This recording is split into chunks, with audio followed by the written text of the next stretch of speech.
o podcast para freelancers, com Roberto Cortês e Patrícia Polónia.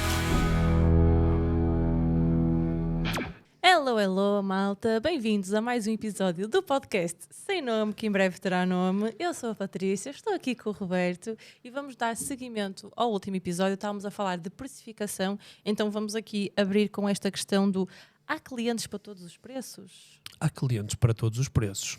Olha, eu então vou começar com uma provocação nesse sentido, sabes? E eu acredito que o preço, ele é mais importante para ti, para mim, para nós, do que propriamente para o nosso cliente ideal. Às vezes as pessoas estão tão preocupadas em lançar o preço porque, não é, tentar encontrar o preço do cliente quando é o cliente ideal.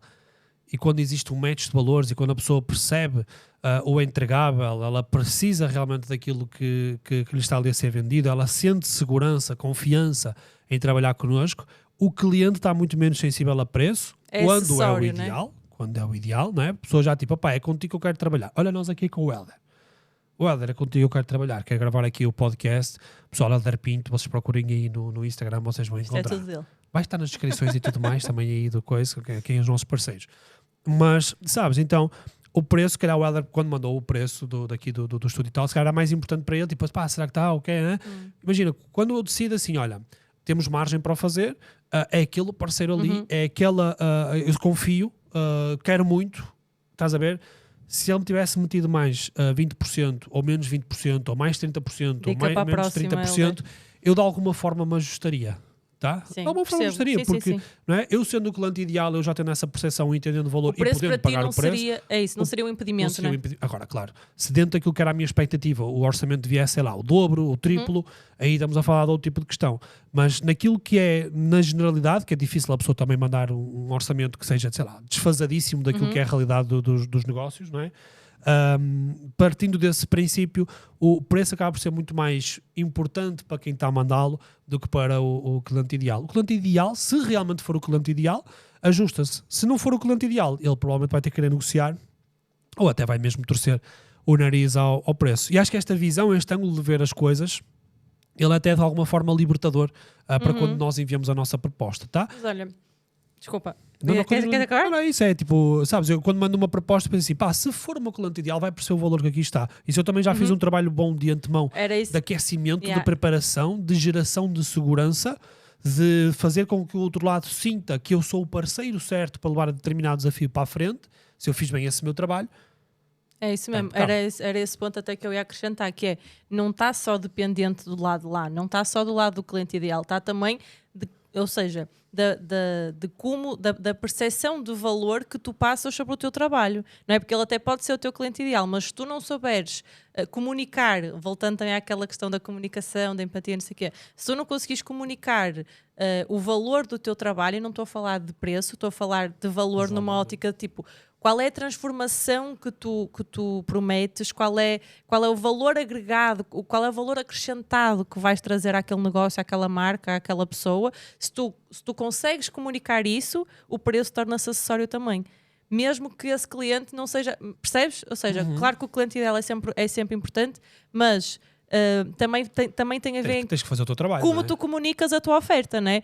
Mais uma vez, se tu não acreditas que o que tu estás a vender ou o que tu estás a oferecer vai agregar valor a quem está do lado de lá, como é que a outra pessoa vai acreditar, não é? Então acho que acaba por ter aí um match dos dois. O preço vai ser sempre acessório se tu conseguires transpor e explicar o valor que esse preço tem, não é? Ou seja, o valor que esse preço paga, não é? O valor do teu trabalho, o valor da tua entrega, o valor do que tu trazes para cima da mesa, e se quem está do lado de lá tiver essa capacidade também de entender esse valor, não é? Então acaba por ser aí uma junção das duas coisas, diria. É isso, a gente também tem que fazer o nosso trabalho, não é? Mas se realmente houver essa percepção já do lado de lá de que este é o parceiro certo, é isto, manda aí. E toda a gente, quando pede uma proposta, nós fazemos automaticamente um preço na nossa cabeça, certo? Tipo, a gente pensa, isto vai me custar... Tens uma estimativa. Isto está mais ou menos aqui à volta de X e aqui entre estes valores aqui eu poderei pagar, e o cliente depois ajusta. Se ele for o cliente ideal, ele ajusta-se realmente àquilo que é o nosso preço. Portanto, isto aqui na casa de quem, tipo, imagina,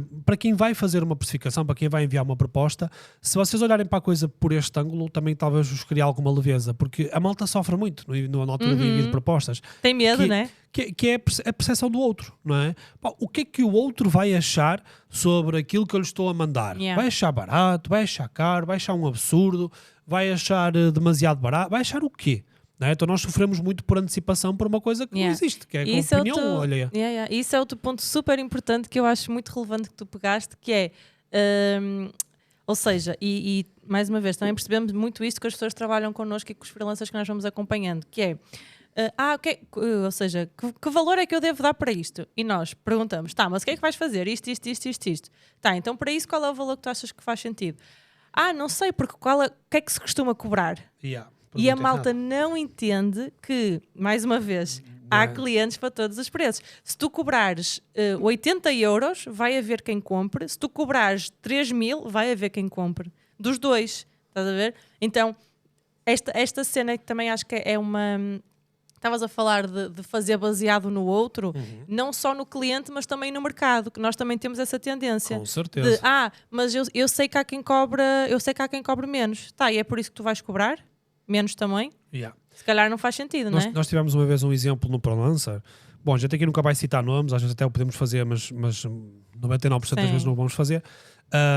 Mas tivemos um caso numa das turmas em que o rapaz me disse: Roberto, olha, tem aqui esta proposta e tal, que eu gostava de mandar, mas olha, eu gostava para esta proposta em concreto, eu acho que o preço certo para isto aqui seria à volta dos 600 euros, portanto era o que eu estava confortável em assegurar este trabalho aqui, mas o meu cliente disse-me que já recebeu uma proposta do fulano X e o fulano X cobrou 500. E o fulano X tem muito mais autoridade que eu no mercado, tem muitos mais anos, tem muito mais... Pá, eu não me sinto bem em enviar a proposta acima daquilo que o fulano X está a mandar, porque, pá... E eu aí continuei a barrar na minha tecla, que é, tu vais ter que defender sempre, até às últimas consequências, aquilo que é o valor do teu trabalho. Se o fulano X cobrou isso, é porque o fulano X talvez não se consiga, apesar de tu teres essa percepção, ele talvez não se consiga posicionar para um preço diferente. Talvez o entregável dele não valha o mesmo que o teu. Então, apesar de tu teres essa percepção de que o fulano X é mais conhecido no mercado e tem mais anos e mais não sei o quê, não te condiciones por aquilo que são os outros. Cria a tua proposta, blinda a tua oferta, não é? Cria essa tua narrativa que gere segurança no teu cliente e que ele perceba que, apesar do outro fulano que até é mais conhecido me mandar esta proposta, tu tocaste aqui em muitos outros pontos que para mim são mais pertinentes e te sinto mais seguro em trabalhar contigo, independentemente se o preço é mais alto ou se o preço é mais barato. Então, e às vezes quando fazem isto de forma intencional, às vezes quando são um bocado maldosos nesse sentido de mas aquele cobrou mandar mais barato. a dica, não é? Mas olha, a agência X cobra 300 euros menos, cobra 200 euros. Tá bom. Então, se isto acontece e o cliente não tem a capacidade de moldar a sua percepção face àquilo que ouviu do nosso lado, das duas uma, a gente não conseguiu valorizar de forma correta a nossa proposta, ou simplesmente esse cliente é sensível a preço e está só à procura de preço, e então já se deixa de encaixar naquilo que é o meu cliente da minoria que eu procuro, sabes? E há uma nuance aqui muito interessante que eu acho que a maioria das pessoas não tem, principalmente aqueles que estão a começar, não tem consciência de uma coisa, que é, a malta acha que quanto mais barato eu cobrar, mais fácil será eu fechar clientes. Não é? Porque, enfim, nós baixamos a fricção daquilo que é começar a trabalhar connosco, faz sentido, não é? Mas, ao mesmo tempo, é preciso entender que há certos clientes que vão fugir de preço baixo. Há clientes, não é? Se tu cobrares baixo, tu vais atrair um tipo de cliente sempre. Sabes? Imagina, eu peço-te imagina que, olha, para esta qualidade aqui de gravação e tudo mais, eu dizia, sei lá, pedia aqui uma proposta ao Helder, e eu dizia assim, Helder, e tal, para usar o teu estúdio e tal, um dia inteiro, vamos gravar, vamos fazer, acontecer e tal, e o Helder dizia-me assim, pá, olha, por isso tudo são 100 paus. Cobro-te 100 paus por isso. Eu dizia assim, o que é que está de errado lá? Ou os micros devem ser fracos, ou é a câmara, ou nós vamos... Não tem ar-condicionado. Eu ia pensar, o que é que está de errado? Tipo, esta conta não tipo, bate. Eu pensar assim, para aquilo que eu estou a projetar no projeto, não é? Para a responsabilidade que existe, para o investimento que eu próprio quero fazer no projeto, tipo, eu trabalhar com um parceiro que não me passa esta confiança, que me manda um valor que me faz desconfiar o que é que está de errado, vai fazer com que eu, enquanto cliente, vou dizer premium, eu vou fugir, sabes? Se eu mando uma proposta a um freelancer para me fazer determinado trabalho, e eu sei que é um trabalho com muita responsabilidade, ele manda-me um preço de 300 euros, eu não vou trabalhar com ele. Agora, e há o contrário, que é, eu me peço uma proposta e eu estava à espera que fosse um intervalo de 1.000, 1.500 euros de determinado projeto. e esse freelancer manda uma proposta de 2.500 euros. Eu até posso não ter esse budget para pagar para aquele projeto ali em concreto, tá? Mas uma coisa é garantida. A percepção com que eu vou ficar é assim, caraças, fulano deve ser mesmo bom. Para me estar a mandar este preço aqui é porque sente mesmo confiança no seu trabalho, é porque realmente aquilo que podia aportar realmente é bom. Então, mesmo que eu não possa fechar com aquele freelance, eu vou ficar com uma percepção de, pá, talvez um dia eu consiga trabalhar contigo. Tem qualidade. Tem qualidade. Ainda não é o meu momento para trabalhar contigo, mas tem qualidade, sabes? É engraçado que eu já recebi muitas leads e leads boas, já fechei com clientes que foram referenciados por propostas que não fecharam connosco, ou não podiam pagar, mas referenciaram a amigos que tinham mais dinheiro, imagina só, e esses amigos vieram e fecharam. Então, sabes, eu acho que o pior que nos pode acontecer enquanto prestadores de serviços é perdermos um cliente, perdermos um cliente, ou não fecharmos um cliente porque o cliente achou a proposta demasiado barata. Estás a ver? É que isto aqui que nos trouxe cá este episódio de que há clientes para todos os preços, é nós entendemos com quem estamos a trabalhar. Se eu peço um preço a alguém e a pessoa me manda 300 euros para uma coisa que eu entendo que é muito importante, que eu estou a meter muita responsabilidade e a pessoa não valoriza isso, eu vou estar super desconfortável, não é? Sim, é aquilo que nós também estamos sempre a dizer do preço posiciona, não é? E preço compra segurança, sabes? Preço compra segurança. Nós tivemos aqui recentemente um evento da imersão do Prolança, não é? E nós convidamos algumas pessoas e tal, tínhamos budget para pagar a palestrantes e tal, e pagámos um dos palestrantes. Vai pôr a boca no trombone. Não vou nada, não. Mas imagina, o facto de haver palestrantes que me cobram, eu fico seguro. Estás a ver? Sim, tipo, sim. Pá, eu sei que não vai falhar, eu sei que vai aparecer, eu sei que vai dar uma entrega 300%. Não quer dizer que o que possa ir lá de borla não possa fazer o mesmo. Vai fazer e eu sei que também vão fazer. Mas quando pagas o preço, tu sabes que vai dar certo. Tu tens confiança, estás a ver? Tipo, tu compras confiança, compras segurança. E quando nós somos prestadores de serviços, nós temos que perceber que o mercado olha para nós. O mercado, o dono de uma empresa, ele quer comprar segurança. Ele diz assim, Patrícia, o teu trabalho é 1.500, está aqui. Estão aos 1.500, eu posso pagar esse valor aí. Ele está a delegar em ti uma responsabilidade brutal de uma coisa que é importante para ele e ele está a comprar segurança. Ele vai dormir descansado. Se tu em vez de 1.500 lhe cobras 150, o gajo vai estar a pensar, pá, Patrícia, será que ela está a fazer os copies bem? Será que os criativos? Será que o brand? Será que aquilo vai ficar bom? Será que eu escolhi o parceiro certo? Sabes? É o preço... posiciona-nos também na cabeça do nosso cliente. Tudo é percepção, tudo comunica e nós temos que entender isto. E acho que há muita malta que, principalmente os que estão no começo, que acham que isto é uma guerra de preços. E não, existe muito este estigma no mercado, não é? E às vezes o pessoal diz assim, mas no meu setor é diferente. Gente, em todos os setores existe preço para todo o tipo de carteiras. Sem dúvida. Ponto. Em todos os setores. Não interessa se és um fotógrafo, um videógrafo, não interessa se tu és um sapateiro, se és um barbeiro. E sabes que existem barbeiros que cobram, e cabeleireiras, tu sabes isso, não é? Há cabeleireiras que cobram-te 10 euros por um tipo de lavar e secar, sei lá, ou secar nem sei. Bom, sim. Mas há outras que vão cobrar 100 paus. Sim. Vais à melhor de Lisboa, vai-te cobrar. E estão cheias. Sim. Sabes? É isso. Então, quando nós começamos a entender isto aqui, de que onde é que eu me quero posicionar no mercado? Eu quero simplesmente ser só mais um e estar aqui a trabalhar por preço, ou eu vou valorizar e respeitar aquilo que é o meu entregável e eu quero me posicionar para a minha minoria? Pá, vou receber a maioria das vezes que eu vou a propostas, eu vou receber um não? Ok, faz parte do jogo. Tá? Fazer as pazes com isso também, né? Nas nossas propostas, 90 a 95% das nossas propostas recebemos não. Portanto, nós temos que mandar entre 10 a 20 propostas para receber um sim. Tipo, muita gente não está preparada para isto. Tá? Nós estes dias tivemos um caso de uma aluna nossa que disse que estava super desanimada porque tinha mandado 3 propostas e recebeu 3 nãos. Tipo, mano, tu desanima quando mandares 150 propostas e não recebes nenhum sim. Não recebes nenhum sim, eu desanimava, eu ia rever tudo, e se calhar nem tantas, não é? Ao fim de 30 ou 40 propostas, eu ia rever todo o teu processo e tudo mais. Mas isto é um jogo de volume. A gente posicionando-se para a minoria, temos que aceitar que a maioria das propostas não vão conseguir trabalhar connosco. Estás a ver? E até lança aqui uma provocação, lança aqui um desafio à malta que nos está a ouvir, que é, se a maioria das propostas que tu mandas recebes sim, alguma coisa está errada. Provavelmente tu estás a precificar muito baixo aquilo que é o teu trabalho. Tá? Provavelmente estás a precificar muito baixo aquilo que é o teu trabalho. Sabes? Eu sinto alguma necessidade de fazer certos disclaimers, porque acho que é isso. Quem nos acompanha mais e quem já está mais familiarizado com a nossa mensagem e tudo mais, se calhar percebe estas coisas, mas às vezes quem, enfim, nos está a começar a conhecer agora e assim, se calhar, ou seja... nós acreditamos no cobrar, malta, mas nós acreditamos no entregar também, tá? Acima de tudo.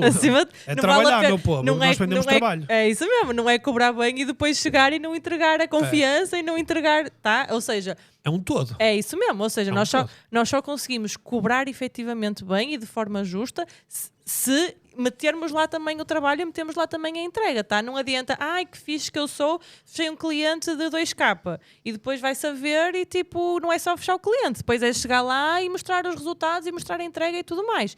E só fechando também o tópico que estávamos a falar há pouco enfim, de não basearmos o nosso preço no que o mercado faz, ou no que a maioria faz, ou whatever. Isto, malta, nós não estamos a dizer tipo, vivam alienados do mercado. Não é isso. Ou fiquem na vossa bolha e vocês é que sabem e façam as vossas próprias regras.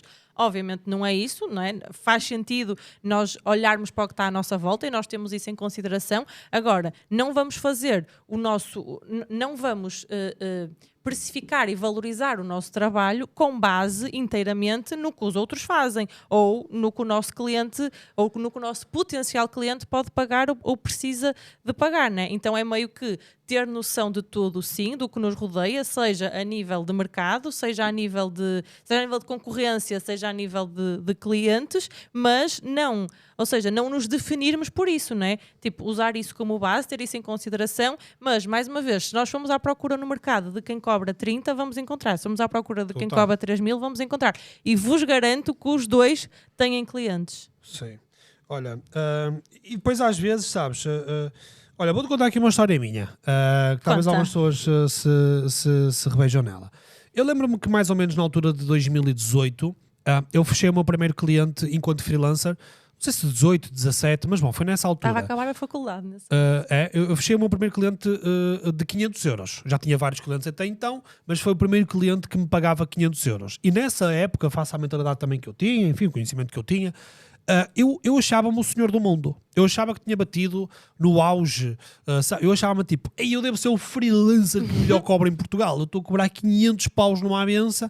Eu sou maior. Porquê? Porque nas minhas crenças, na forma como eu via o mundo, eu achava o seguinte, que eu fazia a conta do empresário, que era, eu não olhava ao meu valor, eu olhava só a um cálculo financeiro. Eu pensava assim, o máximo que alguém pode cobrar numa avença enquanto freelancer são 500 euros. Porquê? Porque se for mais do que isso, então compensa, na altura o salário mínimo era outro, não é?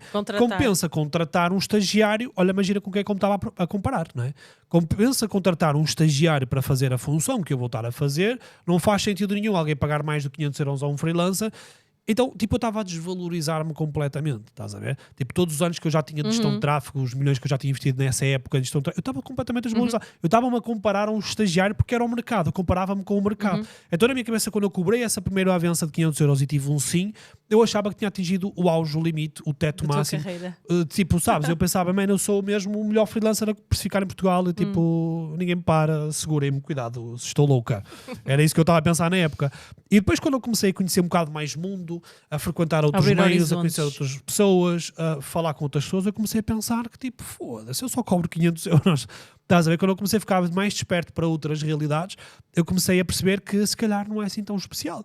E dou-te outro exemplo, que eu durante muitos anos, eu cobrava informação, eu fui subindo, não é? Eu comecei a cobrar nas flags, edits e tudo mais, essas escolas aqui. Eu sou muito grato porque me deram a possibilidade de eu experimentar dar aulas, isso para mim foi mesmo fenomenal. Mas enfim, essas escolas, o método de trabalho deles é tudo normal, mas pagam 25, 30, 40 euros a hora, não interessa, mas comecei desse tipo de valores e depois quando eu comecei a trabalhar by myself, a precificar estas formações in-house e empresas e não sei o quê, eu já comecei a esticar a corda para os 75 euros a hora, 100 euros a hora. Houve uma altura que eu cheguei ali por perto dos, mais ou menos em 2020, eu cobrava 125 euros a hora por formações em empresas. E eu nessa época eu já achava que tipo, 125 euros a hora, uma tarde, 500 paus, top. Também a minha estrutura de custos na altura era diferente. Mas eu já achava, tipo, eu atingi o teto. Tipo, agora outra vez. E agora eu estava a pensar, em termos daquilo que é cobrar por formação, eu sou o deus disto. Já cobro 500 paus por uma tarde, um dia inteiro 1000 paus, espetacular, topzão. Era o que eu ganhava há não sei quantos anos atrás a trabalhar um mês inteiro, ganhei na vida. Até que tive enfim, contacto com outras realidades. E lembro-me uma vez com um dos meus mentores, o Faustino, deste assunto vir à baila. Dele... eu disse, mas essas formações que tu fazes, quanto é que vais cobrar? Eu disse, tal. Eu assim, eu estou de peito feio. Sabes como é que é? 125 euros mais IVA, não é só 125 euros. E ele assim, ele deu umas palavras assim, que és nabo. essa formação que vais cobrar 500 euros, devias cobrar 4.000. Eu assim, 4.000, aquilo para mim, sabes, foi tipo... Peraí, como assim? Formação 4.000, um dia de trabalho, 4.000 euros, assim, não sei que por isto, mais B, mas eu faço assim, faço assim, não sei o que e tal. E eu comecei-me a questionar sobre aquilo, assim, pois toda a gente que eu mando preço da formação, toda a gente me diz que sim. Estás a ver? 4.000, há cliente para 4.000 euros, um dia de formação, um dia de consultoria, 4.000 euros, aquilo não fez sentido muito para a minha cabeça, estás a ver? Mas ao mesmo tempo aquilo abriu-me um bocado os horizontes, que é... Vou tentar. Pá, talvez exista mercado, exista cliente para este preço. Porque nos 500 euros por 4 horas ou 1.000 euros o dia inteiro, eu vendia muito bem, sabes? Eu nunca recebi um não. A pessoa manda, qual é a tua aposta para dar um dia de formação na nossa empresa? 1.000 euros, fechou. Eu assim, pá... Se eu acho que tenho aquilo que eu entrego vale muito mais até do que os 4.000, com certeza. Então acreditar nisto aqui é um primeiro passo. Olha, vou começar, porque imagina, dentro também daquilo que gera o escopo do meu trabalho, eu vender estas formações a 1.000 euros por um dia inteiro, era fixe, mas ao mesmo tempo bloqueava-me porque eu não conseguia fazer mais nada. Eu estava bloqueado um dia inteiro só para aquilo e não conseguia acompanhar a equipa, produzir mais do que aquilo. Pronto. Assim, olha, pá, é isso. Eu não dependo das formações, eu tenho todas as outras fontes de receita, tudo certo. Pá, vou começar então a pedir 4.000 euros. Conclusão. Não. Sim. E o sim veio. Estás a ver? E antes de eu receber o primeiro sim, eu pensei, pá, se calhar isto realmente é um bocado absurdo. A pessoa que está lá de lado, se calhar deve estar a começar, devem achar que eu, sei lá, devo ter o rei na barriga. O rei na barriga, o cu feito de geleia, não sei, é uma coisa assim especial, deve ser muito especial. Tu disseste o cu feito de geleia? O cu feito de geleia, o cu doce. Tens que ter o cu doce para cobrar tanto dinheiro por um dia de trabalho. Eu inventei. Mas ó, e quando o primeiro sim empodera-te, sabes? Desbloqueia, né? O primeiro sim, ele valida o teu preço no mercado. Tipo, alguém já pagou este valor, então é porque vale. Há cliente para todos os preços, foi esta a narrativa que nós trouxemos para aqui e isso foi uma confirmação. Hoje em dia, é isso que eu mando. Olha, Roberto, quanto é que é um dia? 500 euros, 4 horas, um dia inteiro, 1.000... não, pera. 2.500, 4 horas, 4.000 euros o dia inteiro. Malta, quem quiser, não é assim, já sabem. Imagina, e não é um serviço que eu promovo, não é um serviço que eu quero vender, mas tipo, se eu vou abdicar desse tempo e eu vou estar, porque não é só, imagina, vais dar um dia de formação, não é só o dia de formação, e toda a preparação que tu tens que fazer para ajustar-te ao público-alvo e tudo mais, não é só o tempo que estás lá. Ou mesmo uma consultoria, Roberto, quero passar o dia inteiro contigo, é esse valor que eu vou cobrar a pessoa. Tá? Então... O primeiro sim, ele valida-te. E a partir daí tu ganhas também uma confiança que é precisa. Sim. Então, percebes? Então, o primeiro cliente que me disse sim a 500 euros, eu nunca mais cobrei menos do que isso. O primeiro cliente que me diz sim a uma formação de 4.000, eu nunca mais vou cobrar menos do que isso. Tá? Eu prefiro às vezes oferecer, tipo, sabes? Tipo, olha, prefiro te ajudar a não te cobrar nada, mas se for amigo, ou o que é uma coisa rápida, ou até mesmo... Sabes uma outra coisa muito interessante? Que é o facto de eu ancorar o meu preço nos 4.000 num dia de formação, não é? De eu ter expandido os meus horizontes para aí, fez com que eu ancorasse o meu valor também lá para cima. E eu hoje consigo muito facilmente vender a formação da minha equipa, um dia de formação da minha equipa por 1.500 euros.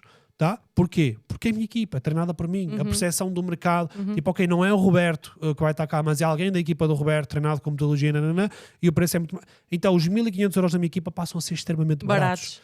E para mim, enquanto empreendedor, não é? Eu conseguir capitalizar numa pessoa, não é? Que, enfim, lhe paga um salário, mas um dia de trabalho dela conseguir capitalizar nesse sentido, acaba por ser um negócio muito mais interessante.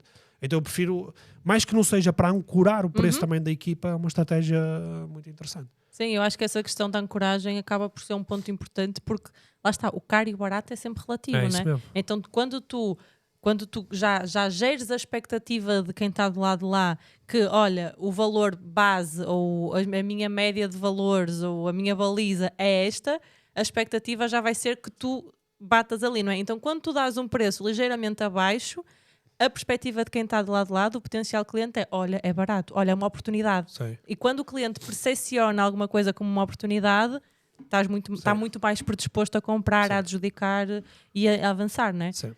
E só aqui fazendo o outro disclaimer, porque nós estamos a falar de uma coisa muito sensível, que é uma coisa que normalmente as pessoas não falam, não é? Que é dinheiro. Sim. É um bocado, não sei, mas culturalmente é um bocado feio a gente em Portugal falar sobre dinheiro.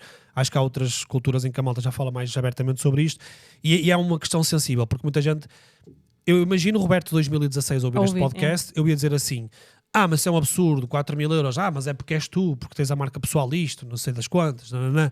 Gente, acima de tudo tenham a capacidade de fazer as perguntas certas a vocês mesmos, perguntem-se se fulano, ou se mercado paga, ou se ciclano, não sei o que, outra, vejam isto como uma inspiração, vejam isto como há possibilidade e efetivamente há mercado para todos os preços. E se é uma questão de porque o outro é que tem autoridade, porque o outro é que tem seguidores, porque é que o outro tem não sei das quantas, começa a construir.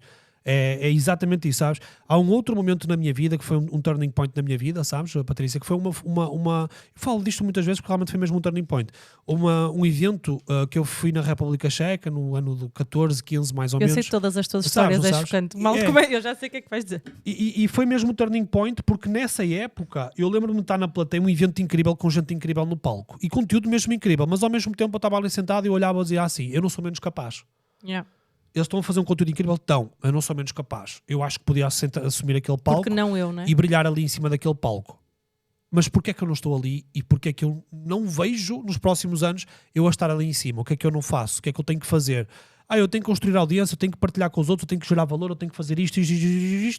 Então, há duas formas de olharmos para a vida, que é, Roberto, tu falaste em 4.000 euros, mas isso é porque tu isto e tu aquilo e tu aquilo. E a gente tem que encontrar desculpas nas coisas, ou então olharmos para isto e dizer assim, como eu olhei para os outros que estavam no palco, tu estás aí no palco porque fazes A, B, C, D, E, eu vou fazer igual. O que é que eu tenho que fazer para chegar ali? E um dia eu vou estar nesse palco aí, onde esse palco vai ser meu. E estás, então, é verídico. Então, mas é toda uma construção. Sim. Mas há duas formas de encararmos a vida. É acharmos que o que o outro disse é um absurdo, ou questionarmos. E até pode ser um absurdo para a tua realidade, mas como é que essa percepção muda, né? O que é que tu tens que fazer para isso ser o teu normal? Então bora, é isto, então bora fazer e bora chegar lá. É isso mesmo. Acho que é muito por aí. Então é isso, gente. Acima de tudo, questionem-se sobre as coisas que ouvem aqui neste podcast e não só. Mas e questionem-se mesmo, tipo, porque é que as pessoas estão a partilhar isto, estão a falar sobre isto, como é que isto se adapta aqui à minha realidade? E mesmo que achem que estão muito distantes da vossa realidade de hoje, eu vou insistir nesta ideia de que um ano no digital são equivale a 7 anos, não é? Um ano de cão. Equivale a 7 anos da vida real, as coisas acontecem à velocidade da luz, vocês têm capacidade de alavancar a vossa mensagem através dos veículos que existem no digital como nunca existiu, não é? Nós vivemos numa democratização de dispersar informação como nunca existiu, não é? Mensagem, né? Eu para chegar a muitas pessoas eu tinha que investir num jornal, tinha que investir numa televisão e ter muito dinheiro. Nós hoje em dia, a partir de €1 por dia, podemos investir em anúncios e chegar a milhares de pessoas. Então acho que é vocês olharem ao vosso redor como é que eu começo a construir a percepção sobre aquilo que é o meu trabalho e sigo embora. E vamos embora. E aí vocês vão começar a abrir muito mais os vossos horizontes para aquilo que é precificar melhor. E só, não sei como é que estamos de tempo, mas só para voltar aqui à questão do preço, partilhar aqui uma reflexão interessante, que também já falamos sobre isto também lá no ProLancer algumas vezes, uma pergunta que uma mentora muito querida nossa também uma vez nos fez, a Karina Lobato Faria, um beijinho para ela, que ela virou-se, estávamos em alguma sessão com ela, e ela virou-se e disse assim, quanto é que custa seres tu? E isso é uma pergunta poderosa, impacto, então eu acho que isso é uma cena, e acho que isto dá tanto para eu estou no início, posso cobrar mais baixo porque o que eu preciso é experiência, como eu já estou numa fase mais avançada, faz sentido eu cobrar este valor pelo meu trabalho, que é, sempre que vamos mandar um preço, sempre que vamos mandar um orçamento, sempre que vamos especificar alguma coisa, ou sempre que vamos nos comprometer com um sim, ou o que é que quer que venha atrelado a isso, pensar sobre isso. Quanto é que custa seres tu? Quanto é que tu já investiste em ti? Quantas horas é que tu já trabalhaste para teres a skill que tu tens, para teres o know-how que tu tens, para teres a experiência que tu tens? Quantas horas é que tu investiste para teres a entrega que tu tens, para teres o produto que tu tens, para teres o serviço que tu tens? Então, quando tu tens essa consciência, dói-te cobrar abaixo daquilo que tu sabes que mereces. É uma consciência gigante. Quando tu ganhas essa cena de mas eu já investi isto tudo na minha formação, eu já investi estas horas todas nos meus clientes, no meu estudo, no meu aperfeiçoamento, eu já mudei a minha entrega, eu já aperfeiçoei a minha entrega. Porra, isto não vale mais do que este número que eu quero mandar? Vale, então eu vou mandar. E tu evitas, quando tu fazes essa conta, tu evitas cair na comparação do mercado. Porque aí já deixa de ser sobre o fulano cobra X e eu cobro Y. Não, é quanto é que é justo para mim, eu me esteja a valorizar ao ponto certo eu mandar, eu cobrar aos meus clientes. Yeah. Quanto é que custa ser eu e não ser outra pessoa? Qual é a diferença que isso vai trazer para quem recebe o serviço? E se nós acreditamos que o nosso produto, que o nosso serviço realmente agrega, acrescenta, muda, transforma para melhor a marca, o negócio, a vida, whatever, de quem está a recebê-lo, nós não temos medo de pôr esse preço. Porque nós sabemos que, tipo, compensa. Sabes? É mais caro ficar sem nós. Então acho que isso também é uma reflexão importante, que é, eu sei que o que eu estou a entregar vai fazer diferença, vai transformar, vai mudar para melhor, sim, então não tenho medo nem tenho problema nenhum em cobrar, porque eu sei que tudo que a marca, que o negócio, que a pessoa está a receber com o meu trabalho é superior ao que ela está a pagar. Top. Então ela está a ganhar. E eu também, não é? Porque é uma troca, né? Faz todo então sentido. Estamos os dois felizes, estamos os dois a ganhar, estamos os dois contentes da vida. Sim. Eu acho que é com chave de ouro que a gente fecha este episódio aqui do podcast. É um tema que nós vamos voltar inevitavelmente mais vezes. Vamos muito falar mais. Há muito para se falar. Aliás, deixo aqui uma sugestão numa próxima vez que a gente volta à precificação. Vamos falar sobre a cena de cobrar por horas, cobrar avanças, cobrar cenas, contratos, se faz contratos, não faz. Acho que há tantas coisas que a gente pode falar aqui sobre a área da precificação. Vamos ter que fazer a precificação parte 1, parte 2, até à 10. A gente vamos fazer muitas mais sessões aqui neste podcast, com certeza, sobre precificação, porque a primeira é uma coisa que nós entendemos que a malta precisa de ajuda. Sim. E é uma pergunta recorrente. E segundo, realmente há muito aqui para nós agregarmos nesse sentido. Bem, mas por hoje, para esta semana aqui, estou muito feliz. Acho que foi mais um podcast com valor bem conseguido e com muito valor que nós passamos para o lado lá. E gente que nos acompanha aí desse lado, já sabem como é que a coisa funciona. Subscrevam, eu tão gosto. Sigam Patrícia, sigam Roberto, sigam o podcast sem nome, em breve terá nome. Sigam o Helder. Não prometas o que não podes cumprir. Se em breve vai ter nome ou não. Pode sair, este é o episódio 6. Sim, eventualmente. Vai ter. Vamos ver se vai ter. Agora a gente já está a assumir. Já estamos a gostar do sem nome. Né? Podcast sem nome, eu acho que adotar. Será que nós por acaso não fizemos esta pesquisa? Será que existe um podcast sem nome? Se não existir, só não existe até hoje. Bom, se existir, a gente pede já desculpa de antemão. Não foi de propósito que a gente copiou a ideia, tá? A gente simplesmente chegou cá, ligou os nós somos espontâneos. Portanto, não pensamos nisso, tá? A gente simplesmente veio cá entregar valor e está a andar. Porque alguém um dia se lembrou que podcasts tinham que ter nomes. Não é? Por que não um podcast sem nome? Podcast tem que ter nome. Podemos lá um número? Bom, enfim. Deixamos esta reflexão para a próxima. Com esta nos despedimos. Até uma próxima semana. Obrigada, malta, por estarem desse lado. Deixem o vosso feedback e é isso. Esperamos que estejam a gostar. Beijos e abraços. Cuidem-se.